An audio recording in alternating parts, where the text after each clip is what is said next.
10% per year is all that you really need in the stock market to do really well for yourself.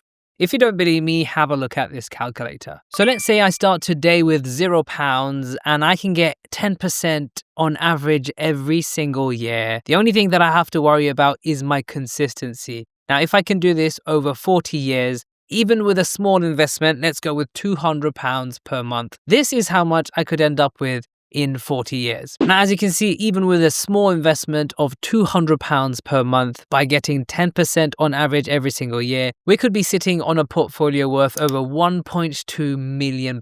Now, over those 40 years, the amount you're going to gain in interest is over £1.1 million.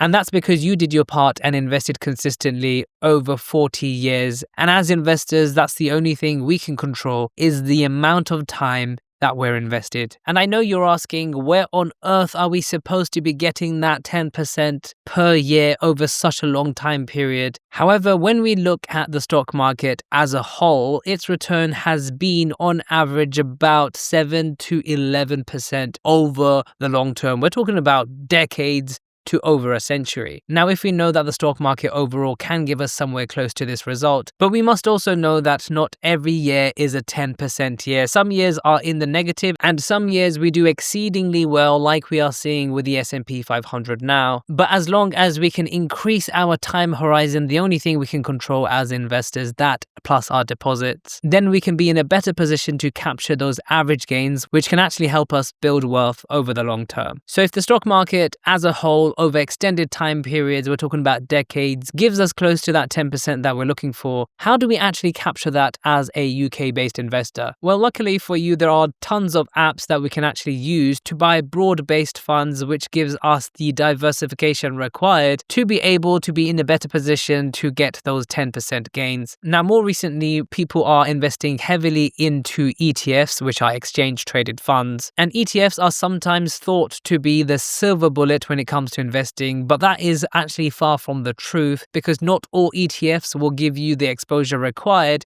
to get those average returns. In fact, some ETFs may perform well one year and then do terribly the next year, and then there's trying to pick individual stocks which might give you a really high percentage for 1 year, and the next year you could go bankrupt. If you really stop and think about it, the stock market as a whole has given us a great return over an extended period of time. Therefore, if we really want to capture that performance, then it makes sense to invest into the entire stock market. Now, these days, there are plenty of options when it comes to investing into the entire world, but each ETF is actually pretty different in how it tracks that. On Trading 212, for example, if I type in world, there are tons of options which can make it really confusing for anyone looking for average returns. For example, if we go into the most popular one, which is probably the Vanguard FTSE All World, we can see that it has had an amazing year, up by nearly 19%. Now, like I said, this is not typical of every year. You're not going to just get 19% a year. Some years you might get 3%, some years you might get 25%, and some years will even be negative over those 40 years. When you're looking to buy a fund and hold it for the long term, you're ideally going to want to choose a platform that has minimal to no fees. You also should be aware that the actual fund that you buy will have its own fees, and you want to keep those as low as possible for as long as possible, so that most of the gains comes back to you instead of the fund manager. Now, on most investment platforms, you'll be able to see the cost of the fund, which is called the expense ratio, sometimes even the total expense ratio. And as a rule of thumb, you do not want to be ideally paying for anything over 1%. For my personal preference, I would want it to be well under 0.3%, but for some ETFs, it might cost more because of the way that they're tracking. I'm using Trading 212 here, but there are plenty of platforms that you might want to try out. If you would like to sign up to Trading 212 and receive a free fractional share worth up to £100, all you have to do is to follow the link in the description box down below. Alternatively, if you've already signed up to Trading 212 over the past 10 days and haven't received your free fractional share, all you have to do is to press the 3 horizontal line menu over here, scroll all the way down until you see the section use promo code, and in this section just enter my code JUBAIR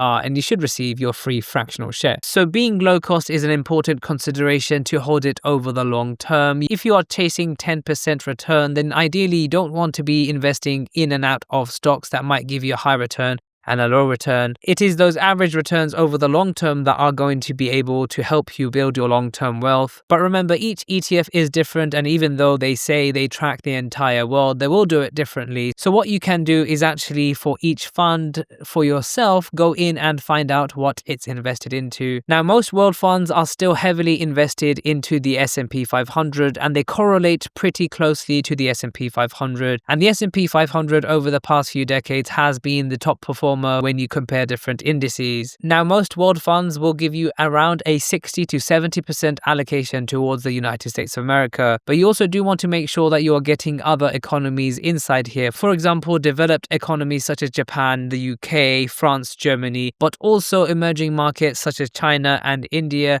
which together account for nearly half of the world's total population. Even though the US has been doing really well so far, it doesn't mean that it will do the best going forward for the next 20 to 40 years onwards. Now, it's not just Vanguard that you can choose on your different platforms. You will be able to choose different fund providers. For example, Invesco, which is completely separate from Vanguard. Again, they can track the same thing, but in their own ways, and the fees can be different. For example, I know this fund is cheaper than the Vanguard one that I've just gone through. It's also worth mentioning that if you're going to buy an ETF and hold it for the long term, that there are two main versions of each ETF usually. In brackets, ACC meaning accumulating. So when you invest into these funds, essentially what the fund does is take your money, put it into a fund, which is essentially a pool of cash. And then usually what they do is to buy these companies. Now, oftentimes these companies pay out dividends, and that could really help grow your portfolio. With an accumulating fund, these dividends are reinvested back into the fund. With a distributing fund, these dividends are paid out to you as cash, and then you can manage your cash how you want to. If you don't reinvest those dividends, then you could be missing out on tons of growth over those 40 years. So if you don't want the hassle, then it's probably best to go for an accumulating version of a fund like this. Now, because the US economy is currently very strong and has been for the past few decades, certain people think that it is the US economy going forward that is going to be responsible for the majority of the gains. Now, for that reason, a lot of people invest solely into the S&P 500, which could be a strategy that has been proven to work over the past few decades. But going forward, there's no such guarantee, and putting all of your eggs into just one economy might pay off as a risk, or it could be something that prevents you from getting that coveted